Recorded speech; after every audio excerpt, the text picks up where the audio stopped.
Hello, everybody, and thank you for tuning in to the Liberty Report. As you can probably tell, Dr. Paul is traveling today, so I will do my best to hold up the show, to keep the show on the road. Today we're going to talk about an important event that happened yesterday, and that is the signing of a memorandum of understanding to give the largest U.S. aid package in history, $38 billion over the next 10 years to the state of Israel. It is an enormous military gift to Israel. The implications, both financially and in terms of security, are significant. If we can first pull up a tweet, and this is how U.S. National Security Advisor Susan Rice depicted it. Yesterday, I was proud to announce the new MOU with Israel, the largest single pledge of military assistance in U.S. history to any country. And then underneath it, the U.S. No other administration has done more for Israel's security, and U.S. commitment to Israel will remain unshakable. That's how Susan Rice characterized it. We're joined today by my old friend Philip Giraldi, who covers these issues very well in his columns for UNS.com and for the American Conservative, as well as his position as head of the Council on the National Interest. So, Phil, thank you so much for joining us. Thank you for having me.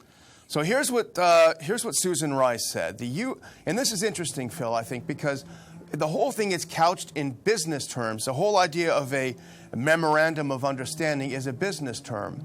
The whole thing is couched as an investment. Here's what she said. The U.S. is making an historic investment to protect the security of Israel. She also said this memorandum of understanding is not just good for Israel, it's good for the United States. Our security is linked. It's interesting how they try to couch it in these hard business terms, interest terms, but in fact it is just simply free money, isn't it, Phil?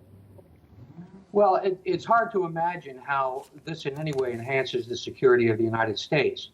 It basically, as you are suggesting, is a giveaway that they're trying to sugarcoat in a way to say that this is something that really benefits the U.S. and the U.S. taxpayer, and it doesn't.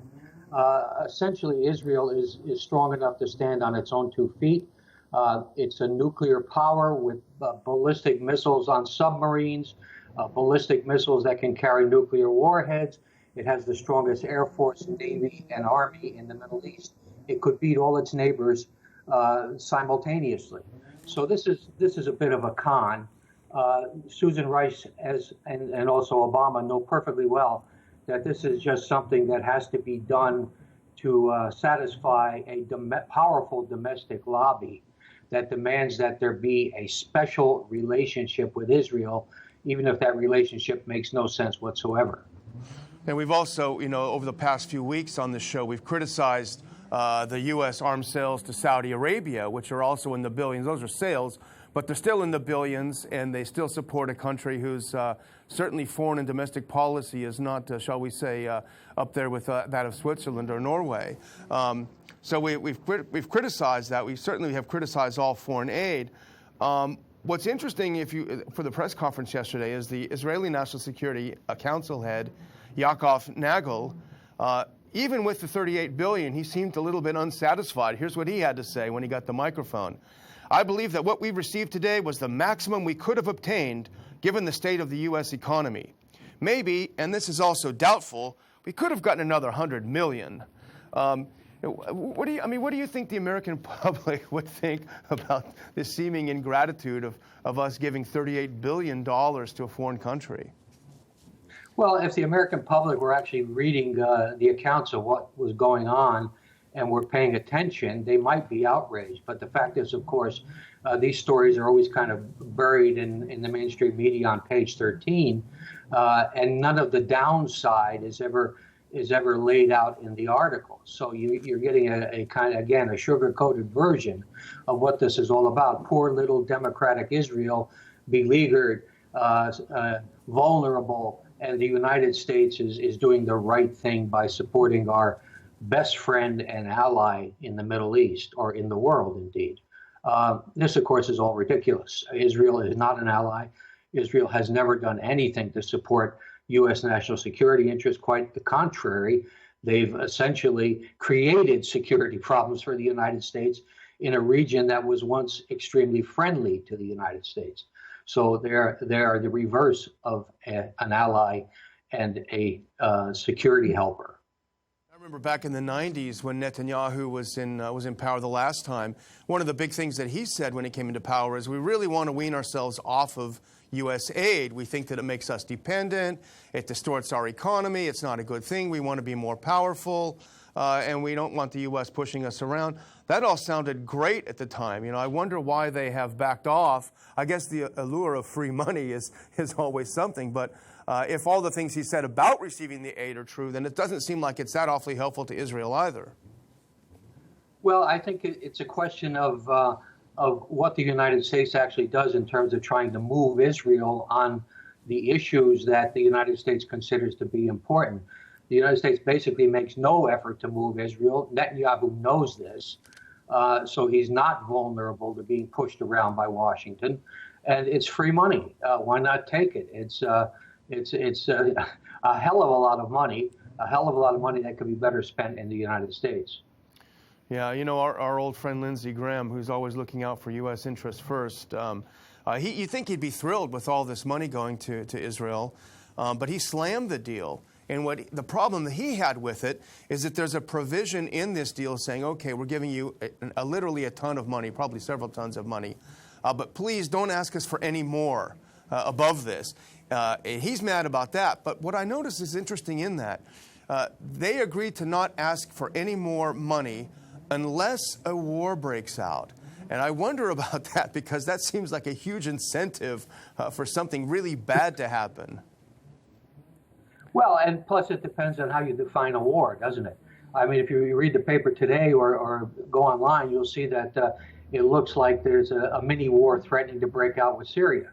So the fact is that Israel is quite capable of spontaneously coming up with a war that people like Lindsey Graham and John McCain will immediately agree is a war, and suddenly the spigot gets opened again. It's outrageous. I mean, these people these congressmen are essentially, I wouldn't call them tools of Israel or anything like that. But the fact is, even knowing what they know, they are willing to put U.S. national security interests on a back burner when it comes to Israel because they know that's politically expedient. And it's hard to, as you point out, that we've seen over the past few days some conflict between Israel and Syria in the Golan Heights. What's interesting, and actually another thing you don't see much in the U.S. media, you wonder about this, is that Israel is hitting the Syrian Arab army, but in that part of Syria, the Syrian army, the Syrian government army, is fighting the Nusra Front. They are fighting al-Qaeda. So in a perverse way, you could almost say that Israel is acting as al-Qaeda's air force in that part of Syria. And I mean, 9/11 was just a few days ago, so it's hard to imagine that that is a good thing from our perspective. Yeah, you're absolutely correct. I mean, Israel has always had much different objectives in terms of what's going on in Syria than we have ostensibly had. Israel wants to see the conflict there go on forever because it weakens a whole group of people, a whole basket of people who are potentially hostile to Israel. And that's what they think. And it makes a certain amount of sense. But why can't the European and American politicians who kind of look the other way while Israel is doing these things realize that it's our own interests that are being sacrificed? Yeah, you know, another aspect of this, Phil, and this brings it closer to home and makes it much less about Israel in this case and more about the military-industrial complex at home, which is really our biggest enemy. Those of us who work hard and try to pay our way. This deal is a huge welfare check to the defense contractors, the bomb makers, the missile makers, the F-35 makers, and all of this. Particular in this memorandum of understanding, they have removed a provision that allows Israel to manufacture, I think, up to 23%, to use up to 23% of this money in its own defense industry. And it tells Israel, no, you've got to buy American. You've got to come and shop and prop up all of our big welfare queens, all of the Lockheeds and all of the military-industrial complex who are rich in Washington. So there really is a lot in it for rich American well-connected corporations. Yeah, I agree. Under normal circumstances, I would welcome this clause because it basically was allowing Israel to take our money and prop up its own defense industry, which competes with ours. So it was directly taking away American jobs, as much as I might disapprove of the defense industry in general. But yes, of course, this is all unnecessary spending. This is buying military equipment that is not needed for the security of Israel.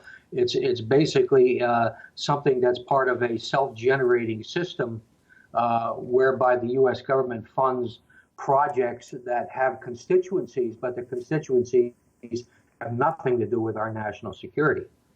Yeah, and of course, the defense industries, as I say almost every day on this show, the defense industries plow in millions of dollars to the so-called think tanks inside the Beltway, and they come up with new plans to expand wars and to give more aid packages to Saudi Arabia and Israel and this sort of thing. So you're right, it is a kind of as Chuck Spinney would say, a self-licking ice cream cone. Now, the other issue is Congress, and you touched on it a little while ago. And you have a recent column that's out this week about the elections and about Israel and about special interests. And, reading that article, although not necessarily related to this memorandum of understanding, I think it gives us an idea of why we shouldn't expect Congress to stand up too tall saying, hey, hold on, we need this $38 billion at home. We can't afford this. We are in a crisis, a financial crisis. We won't expect them to stand up that much. So maybe if you could tell us a little bit about why, based on your excellent recent article. Well, basically, Israel works very hard to propagandize with our Congress, and they do it very directly. If this were any other country doing what Israel does, we presumably would be outraged, but Israel gets away with it. All new congressmen that come in, freshman congressmen, and spouses are treated to a all expenses paid luxury tour of Israel during their first year in office. The point being to give them Israel's point of view on what is going on in the Middle East. And of course, they come back and they've met Netanyahu, and Netanyahu pats them on the head, and they are from that point on apologists for Israel. So this happens every year. It happens multiple times, in fact, every year. And also, of course, Congress itself funds fact-finding missions to Israel, which are not fact-finding missions at all. They're going over there to talk to Netanyahu and talk to his officials, and basically to find out what they want. So it comes down to, what do you want, Bibi? What more can we do for you? So the whole process of Israel cultivating Congress is out in the open, but no one talks about it very much. And then, of course, as you say, when they come home, they're much less likely to say, hang on a minute, Israel, that's great. I mean, what we would say, Israel should be a friend, should be a trading partner. We should travel and trade with Israel and be friendly with them, but draw the line when it comes to sending an unprecedented amount of money, particularly at a time like this, when we faced at least an 8-year financial crisis without recovery. Unfortunately, they do, and they go over there and they see a very limited view, as you point out. Nobody is asking to go to Gaza, or would they probably be allowed to if they wish to. They're seeing a one-sided view, and this isn't just Israel. Anytime these state-sponsored trips overseas, if they went to Ukraine, they would see the same thing. They never see the other side, and that's why I think with members, a little bit of knowledge is a very dangerous thing, because in our experience, they'll get back to Washington and say, I've just been back from Ukraine, and let me tell you, this is how it is. And it gives them a credibility that they don't really deserve, because they only see a very limited view. And as you point out, there is a lot of money probably freed up by some of this aid that allows them to woo a lot of congressmen and members and make them feel from the beginning as freshman members, feeling like you're in the big leagues, feeling like you're important. And I guess that means something, perhaps if you come from the Midwest or somewhere and you're not in the midst of it, to immediately feel like an expert in foreign affairs, it must be kind of an ego boost for the members as well. Sure, that's right. And it's just that, like, as in the example I cited of my own congressman, they get kind of a fact sheet from AIPAC that tells them how to think on certain issues like the Iran deal. And they come back with the fact sheet when you query what they're doing and what they're saying. So it's a multi-fronted propaganda exercise carried out by the Israeli government, which is very successful. And you have to hand it to them.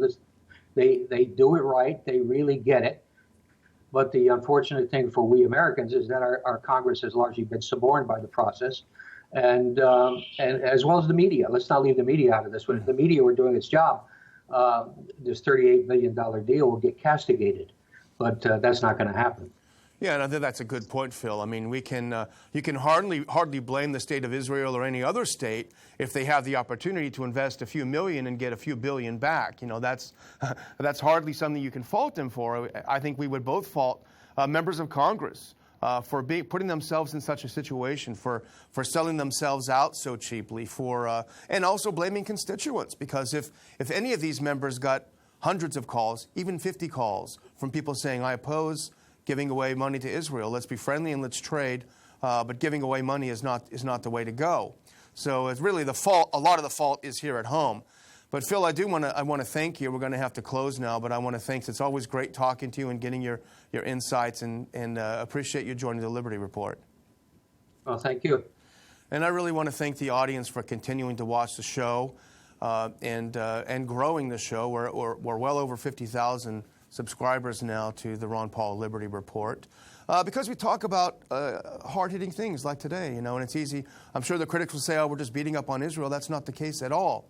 We're talking about a system in Washington that is very, very corrupt, that does not put American interests first, and that makes us more economically vulnerable, security-wise very vulnerable, making enemies overseas and spending money like a drunken sailor. We cannot continue doing it. As Dr. Paul often says, we are broke. We can't afford it. So I hope you'll continue to tune in to the Liberty Report. Please tell your friends to watch us and to subscribe. We'd love to hear from you, and we will be back again tomorrow.